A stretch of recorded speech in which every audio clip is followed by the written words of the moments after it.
Assalomu alaykum, qilchinoq ahli. Kim joy sola turgan bo'lsa, ana shunday firmalar kerak bo'lsa, bemalol murojaat etaverasizlar.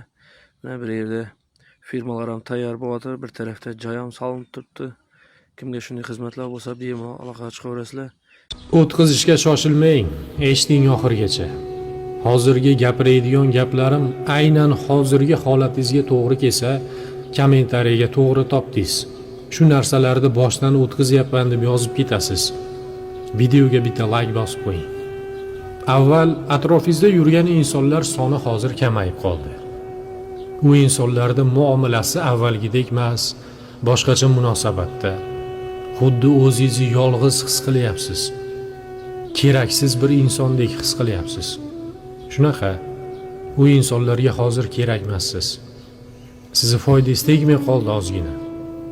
Tushkunlikka tushmang, xafa bo'lmang. Bu holat sizda bekordan bo'lgani yo'q. Alloh yoningizda yurgan insonlarni asl basharasini ochib berish uchun sizga ozgina sinov berdi xolos. Yoningizdagi insonlarning kim ekanligini, qanaqa ekanligini bilib oling, inshaalloh hammasi joyiga tushib ketadi.